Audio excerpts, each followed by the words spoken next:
మిత్రులకు నమస్కారం. మిత్రులారా, ఎర్రప్ప గారిని పోలీసులు అరెస్టు చేశారు అని సోషల్ మీడియా గుసగుసలాడుతుంది. అదేనండి, ఎర్రప్ప అంటే ఎవరు అనుకుంటున్నారా? నా పేరు అజీబాబు అని చెప్పుకుంటూ ఒక శునకం రోడ్ల మీద తిరుగుతుంది కదా, ఆ శునకము పేరు ఎర్రప్ప. యారా ఎర్రప్ప, నువ్వు మతం మార్చుకున్న తర్వాత పేరు మార్చుకున్నావు, బాగుంది, కానీ ఏం పేరు పెట్టుకోవాలి? ఆ బైబిల్లో ఏవైతే పేర్లు ఉన్నాయో ఆ పేరు పెట్టుకోవాలి, కానీ మళ్ళా హిందువు అనిపించేలాంటి పేరు ఎందుకు చెప్పు? నువ్వు అజయ్ బాబు అని పేరు పెట్టుకున్నావు, కానీ నీ బైబిల్ బుక్లో రూబేను అని ఒకడు ఉంటాడు. కరెక్ట్గా ఆడిది నీది ఒకటే క్యారెక్టర్, ఆడి పేరెట్టుకో. మిత్రులారా, రూబేను స్పెషాలిటీ మీకు తెలియదు కదా, నేను చెప్తాను. వాళ్ళ నాయనకి పెళ్ళాలు ఉంటారు కదా, ఆ పెళ్ళాలని ఈడెళ్ళి మింగేసేవాడు. సరే, మనం ఏదో సైడ్ ట్రాక్ తొక్కుతున్నట్టున్నాం, ఆ విషయం తర్వాత ఎప్పుడైనా చర్చించుకోవచ్చు కావాలంటే. ఇప్పుడు మాత్రం ఇతని అరెస్ట్ గురించి మాట్లాడుకుందాం. మనోడి మీద ఆల్రెడీ 3-4 కేసులు రికార్డ్ అయ్యి ఉన్నాయి. రీసెంట్గా తుకారంపేట్ పిఎస్లో ఒక కేసు నమోదైంది. ఆ కేసు భారత న్యాయ సంహిత 299, 196 సెక్షన్ల కింద నమోదైంది. Case number 70/2025. ఆ కంప్లైంట్ ఇచ్చిన వ్యక్తి పేరు ఆరోగ్యస్వామి జోసెఫ్. ఇదిగో ఇక్కడ కనపడుతున్నారు కదా, ఆయనే. అదేంటండి, మీ పాస్టర్ గారి మీద మీరే ఎందుకు కంప్లైంట్ ఇచ్చారు అని అడిగితే ఆయన ఏం చెప్తున్నారో ముందు ఒకసారి విందామా? నమస్కారం, నేను Arogyaswamy Joseph. Secunderabad Tukaram gate police స్టేషన్లో పాస్టర్ అజయ్ బాబు గారి పైన కంప్లైంట్ ఇవ్వడం జరిగింది. ఎందుకంటే ఆయన తరచూ హిందూ మతాలను, హిందూ దేవదేవతలను ఇంకా హిందూ గ్రంథాలను తప్పుదారు పట్టిస్తూ ఎప్పుడు హిందూ మతం పైన విషం చిమ్మే అతన్ని కొత్తగా అతను యేసు ప్రభు విగ్రహాన్ని కూడా పలగొడతా, మరియమాత విగ్రహాన్ని కూడా పలగొడతా అని చెప్పి స్టేట్మెంట్ ఇవ్వడం జరిగింది ఒక ఛానల్లో. దాంతోపాటు అతను పాస్టర్ ప్రవీణ్ పగడాల గారు ఎవరైతే మరణించారో ఆ మరణాన్ని ఓ మర్డర్గా చిత్రీకరించి ఇది ఘటన కాదు, ఇది మర్డర్ అని చెప్పి అక్కడ వెళ్ళి సిబ్బందులను చాలా హడావుడి చేసి పక్కదోవ పట్టించారు. అందుకే ఒక కంప్లైంట్ ఇచ్చాను. Thank you. మేము కోరుకునేది ఏంటంటే చట్టం తన పని ఖచ్చితంగా చేస్తుంది. ఇలాంటి నిందితులను శిక్షించే బాధ్యత చట్టాన్ని, అందుకోసం చట్టాన్ని ఆచరించాను. Thank you. జై హింద్. ఆయన ఇచ్చిన కంప్లైంట్ మీద రిజిస్టర్ అయిన ఎఫ్ఐఆర్ కాపీని ఇక్కడ మీకు చూపిస్తున్నాను. ఆఫ్కోర్స్ లైట్గా ప్రింటింగ్ ఉండడం వల్ల అక్షరాలు సరిగ్గా కనపడట్లేదు. ఇది ఆయన తుకారంపేట పోలీస్ స్టేషన్లో ఇచ్చిన కంప్లైంట్ ప్రతి. దీన్ని ఆయన 4వ తారీఖున ఫైల్ చేశారు.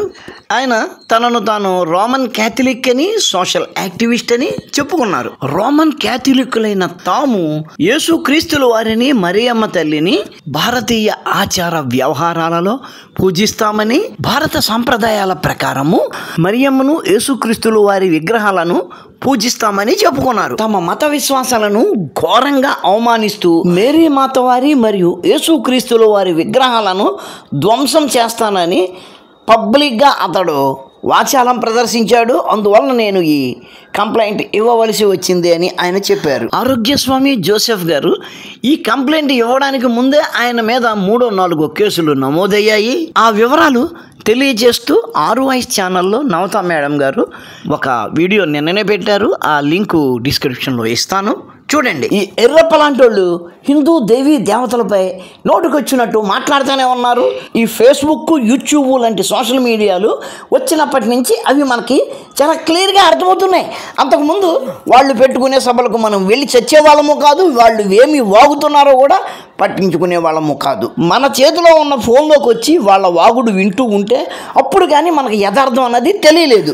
వాడు ఏం మాట్లాడినా సరే అది ఆ గ్రంథంలో ఉందట కదా, ఈ పుస్తకంలో ఉందట కదా, వాడు ఏం వాగినా సరే వాడి కర్మకి వాడు పోతాడు, మనకెందుకు అని పోయే మనస్తత్వం మనది. నిజానికి వీళ్ళ కుతంత్రాలు ఎలా ఉంటాయి అంటే సింపుల్గా బ్రహ్మ సరస్వతి గురించి చెప్పుకుందాం. సృష్టి ఆదిలో శ్రీ మహావిష్ణువు నాభి నుంచి ఏర్పడ్డ కమలంలో బ్రహ్మదేవుడు ఉద్భవించాడు. సకల చరాచర సృష్టిని రచించే బాధ్యత ఆయనకు ఉంది. తదనుగుణంగా ఆయన ఈ విశాల విశ్వాన్ని సృష్టించాడు.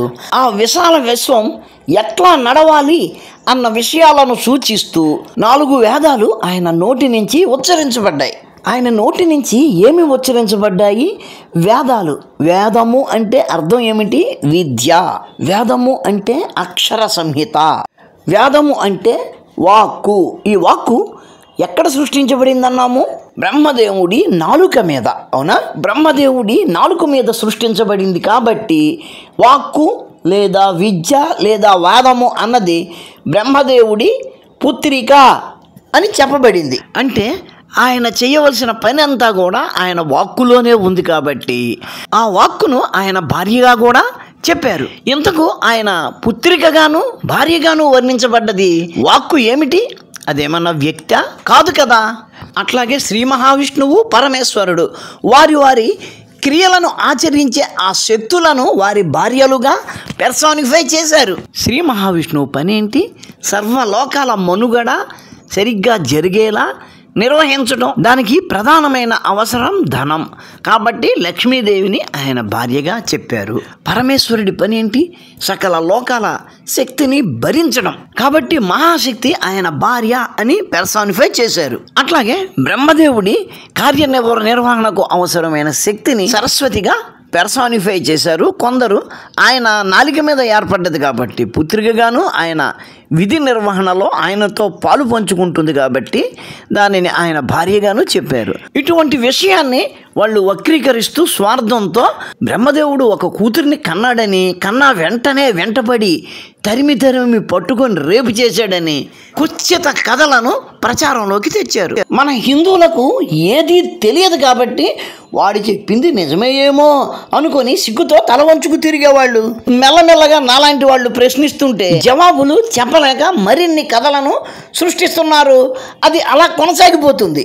ఎన్నాళ్ళు వీళ్ళు మన నమ్మకాల మీద ఇష్టం వచ్చినట్టు మాట్లాడారు కాబట్టి ఎవరు వాళ్ళను పెద్దగా పట్టించుకోలేదు, ప్రశ్నించలేదు. ఇప్పుడు వీళ్ళు సమాజానికి ప్రమాదం కలిగే పద్ధతిలో మాట్లాడుతూ ఉండడం వలన వీళ్ళ వాగుడును ప్రభుత్వం లెక్కలోకి తీసుకోవాల్సి వచ్చింది.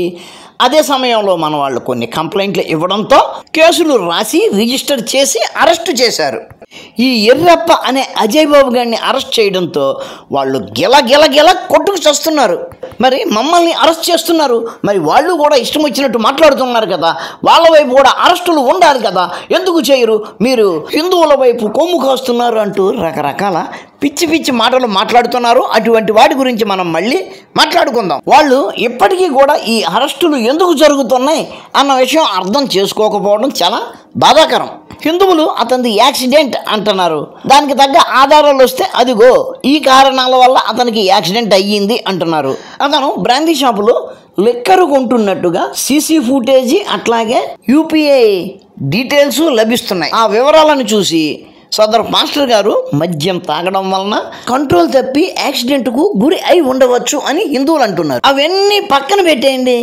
అసలు స్పృహ కోల్పోయి ఉండకపోతే ఎవడైనా హెడ్లైన్ లేకుండా బండిని అర్ధరాత్రి హైవే మీద నడుపుతాడా? ఆయన నడిపాడు అంటేనే ఆయన కంట్రోల్లో ఆయన లేడు అని అర్థమవుతుంది. ఏదేమైనా హిందువులు సహేతుకమైన ఆధారాలు చూపించి ఆ పాస్టర్ గారిది యాక్సిడెంటు అన్నట్లుగా మాట్లాడుతున్నారు. అంతే, వాళ్ళు ఎవ్వరిని భయపెట్టట్లేదు, ఎవ్వరి మీద నేరారోపణ చెయ్యట్లేదు. మరి వీళ్ళు చేసేదేంటి? ఇది కుట్రే, హత్యే, వీడిని అక్కడ చంపేసి ఇక్కడికి తెచ్చారు, ఇక్కడ చంపేసి అక్కడికి తెచ్చారు, వీడిని వాడు చంపాడు, వీడు చంపాడు, పలానా వాడు చంపాడు అంటూ ఎటువంటి ఆధారాలు లేకుండా తమకు నచ్చని వాళ్ళందరి మీద ఆరోపణలు చేయడం మొదలెట్టారు. అట్లా ఆరోపణలు చేయడం కాకుండా తమ దగ్గర దానికి లక్ష ఆధారాలు ఉన్నాయి అని అంటున్నారు.